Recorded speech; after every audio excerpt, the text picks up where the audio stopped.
Good morning students. उपसहसंयोजक यौगिकों की अगली हेडिंग है वर्नर का सिद्धांत। वर्नर के सिद्धांत के अंतर्गत क्या होता है, सबसे पहले साइंटिस्ट आया था अल्फ्रेड वर्नर। इस अल्फ्रेड वर्नर ने दो प्रकार की संयोजकताओं का वर्णन किया। एक तो थी प्राथमिक संयोजकता और दूसरी जो है वो थी द्वितीयक संयोजकता।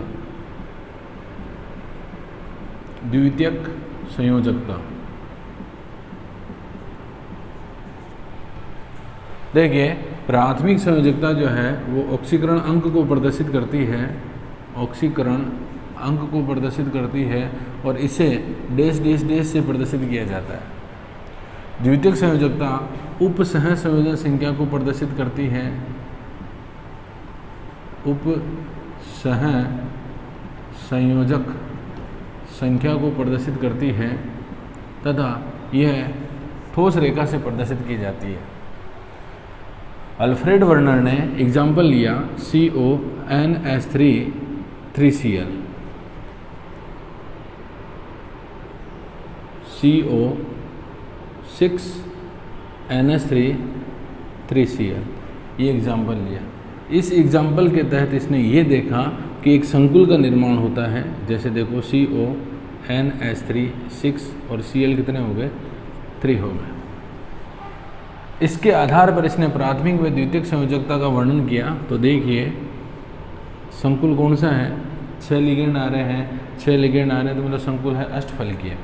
यहाँ पर आपका हो गया CONH3 कितने हैं आपके पास, 6 NH3 NH3 NH3 NH3 NH3 और ये हो गया NH3।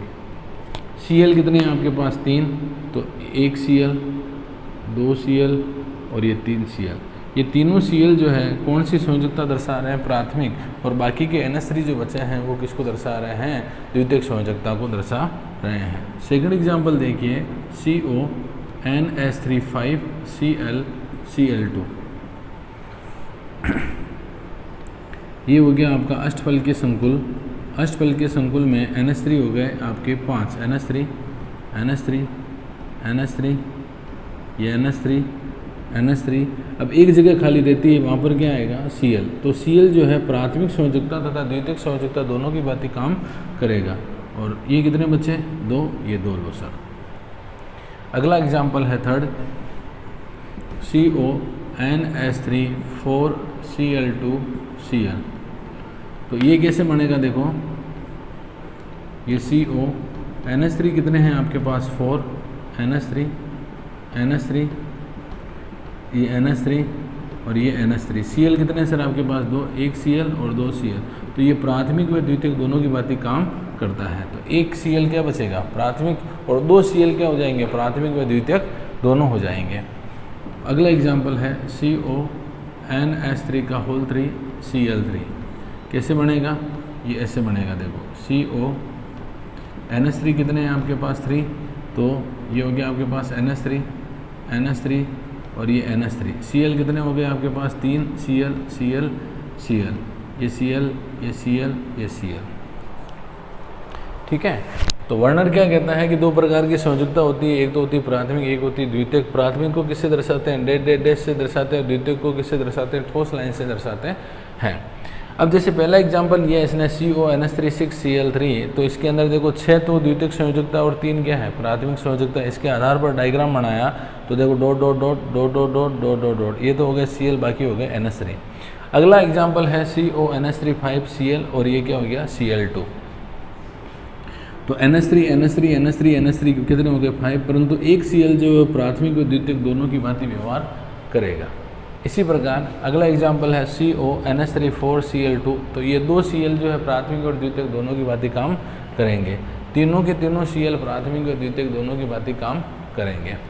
अब अगर अपन देखें आयनों की संख्या के बारे में, तो देखिए आयनों की संख्या के अंदर अगर इसको अपन तोड़ें तो किसमें टूटेगा, CONH3 6 + 3 और 3 Cl-। तो 3 तो हो गए Cl और एक पूरा ये हो गया। टोटल नंबर ऑफ आयन कितने हो गए? 4। इसमें कितने होंगे? 3। इसमें कितना होगा? 2। इसमें कितना होगा? 1। तो आयनों की संख्या सबसे ज़्यादा किसमें? इसमें, फिर किसमें? इसमें, फिर इसमें और फिर इसमें। अब अपन देखते हैं अगर इसकी रिएक्शन AgNO3 के साथ करवाते हैं तो AgCl का अवक्षेपण कितना होता है। तो देखिएगा,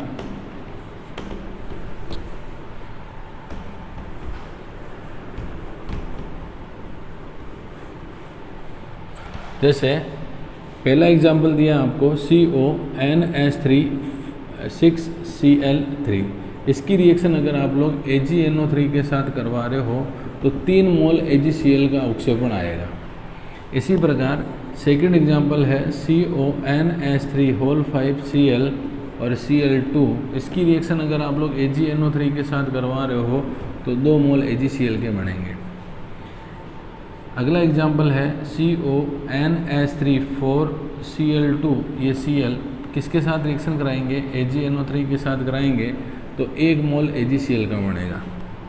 इसी प्रकार CONH3 3Cl3 की रिएक्शन AgNO3 के साथ करवाएंगे तो 1 भी मोल AgCl का अवक्षेपण नहीं आएगा। कितने Cl है? 3 AgCl। कितने Cl? 2 AgCl, 1 AgCl। कोई बचा क्या? नहीं बचा, तो 1 भी मोल AgCl का अवक्षेपण नहीं आएगा।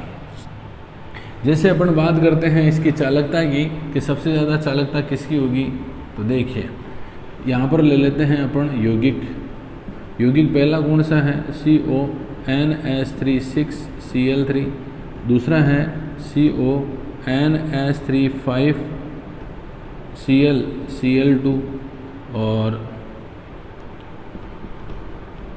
थर्ड है CONH3 4Cl2Cl और फोर्थ है CONH3 का होल 3Cl3।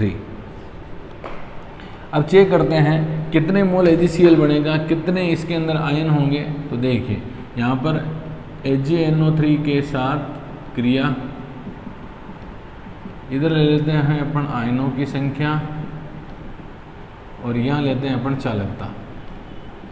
अगर मैं AgNO3 के साथ करूँ तो कितने Cl है? 3। कितने AgCl बनेंगे? 3। कितने बचे? 2 AgCl बनेंगे, 1 AgCl बनेगा और इसके अंदर AgCl नहीं बनेगा। आयनों की संख्या की बात करें तो इसको तोड़ो, एक तो ये आयन हो गए, 3 ये हो गए, टोटल कितने हो गए आपके पास? 4। आयनों की संख्या कितनी है? 4। ये 2 और 1 ये पूरा, कितने हो गए? 3। ये 1 ये पूरा, ये हो गए 2 और ये बचा 1। चालकता क्या होती है? जितने ज़्यादा आयन होंगे उसकी चालकता उतनी ही ज़्यादा होगी। तो कहने का मतलब ऊपर से नीचे चलते हैं तो चालकता क्या होती है? घटती है। ये आपका वर्नर का सिद्धांत खत्म और ये आपका पूरा चैप्टर उप सहसंयोजक यौगिक जो है खत्म होता है।